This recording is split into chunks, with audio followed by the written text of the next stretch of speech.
Lição número 9, sábado 23 de maio, Pecado, Evangelho e Lei. É isso aí, pessoal, sejam muito bem-vindos a mais um estudo. Hoje nós temos diante de nós um tema profundo, super instigante e absolutamente central para entender a nossa fé. Vamos bater um papo sobre a complexa dinâmica entre as nossas falhas, a regra divina que nos guia e, claro, a graça que nos salva. Ok, vamos mergulhar nisso. A nossa jornada de hoje está bem organizada e vai passar pelas seguintes sessões: 1. Introdução para 23 de maio. 2. O verso para memorizar. 3. O maior obstáculo, o pecado. 4. O perigo da normalização. 5. A lei revela o pecado.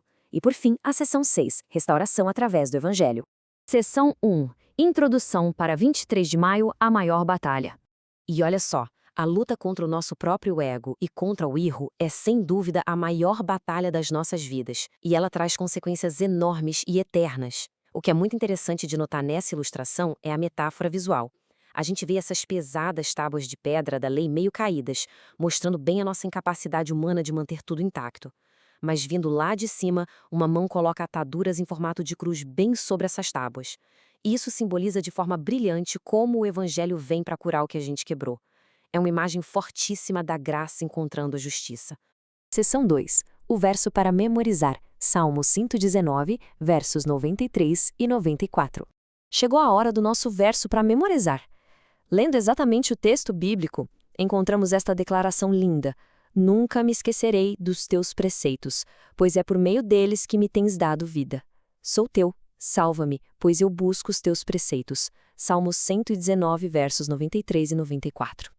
A ideia principal aqui, trazida pelo próprio texto, é que os preceitos do Senhor não são de jeito nenhum correntes que nos prendem. Muito pelo contrário, eles são a verdadeira fonte de vida e de salvação. Seção 3. O maior obstáculo, o pecado. Destruindo o relacionamento. E isso ilustra perfeitamente o nosso maior problema. O pecado é o maior obstáculo para a gente conseguir manter um relacionamento próximo e saudável com Deus. E ele tem uma progressão assustadora em 4 passos. Primeiro, ele engana, prometendo que não pode cumprir. Depois, ele fere. Onde tinha saúde, ele traz a dor. Aí ele corrói, desgastando aos pouquinhos os nossos valores e o nosso coração. E por último, o resultado inevitável. Ele destrói. É uma força que trabalha sem parar contra a nossa conexão com o Criador. Seção 4. O perigo da normalização. Buscando o prazer acima da paz. Aqui a gente entra numa pergunta crucial levantada pelo autor do estudo. Será que nós estamos dando menos importância ao pecado só porque a sociedade se acostumou com ele? Como a natureza humana adora buscar o prazer, muita gente começa a tratar o erro como uma parte normal do dia a dia. Às vezes, a gente até evita falar sobre o assunto com aquele receio de ofender alguém por chamar as coisas pelo nome verdadeiro. Mas o silêncio e essa complacência cobram um preço muito alto. Então, o ponto crucial é entender esse contraste gritante. De um lado, tem a nossa tentativa de tratar o pecado como normal, tentando conviver em paz com ele.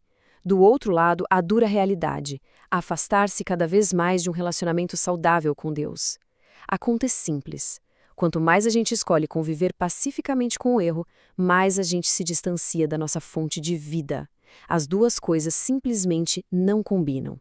E para responder a isso, usando a própria Bíblia, lemos a resposta definitiva lá em Isaías 59, versículo 2. O pecado nos separa do Senhor. Todos nós erramos, e nossos pensamentos, nossas motivações e palavras não machucam só a nós mesmos e a quem está perto. No fundo, essas atitudes cortam de vez a nossa conexão vital com Deus. É um diagnóstico bem sério da nossa condição humana. Vamos seguir para a seção 5. A lei revela o pecado. O espelho diagnóstico. Vamos ver como tudo isso se conecta numa lógica perfeita. O passo 1 é um fato da vida. Todos nós pecamos. Aí entra o passo 2. Deus, na sua graça, nos deu a sua lei não para nos oprimir, mas para funcionar como um espelho de diagnóstico. A lei aponta exatamente onde está o erro para a gente parar de achar que a doença é normal. E uma vez que a gente enxerga a nossa real condição nesse espelho, nós podemos ir para o passo 3, onde alguém entra na história para restaurar o relacionamento. E é exatamente sobre isso a seção 6. Restauração através do Evangelho. A esperança definitiva. A grande esperança é esta. Quando a gente falha, a história não acaba em destruição. Existe alguém que pode curar o que a lei expôs e restaurar a nossa conexão com o Pai. O Evangelho é o remédio.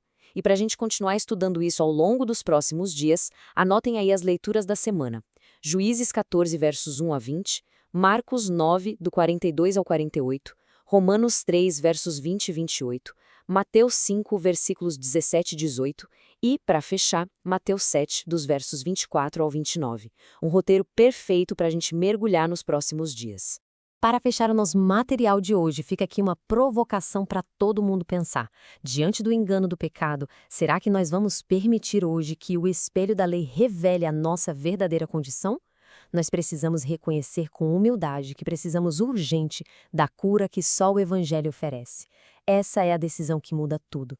Pensem nisso com carinho. Um excelente estudo para todos vocês e até a próxima!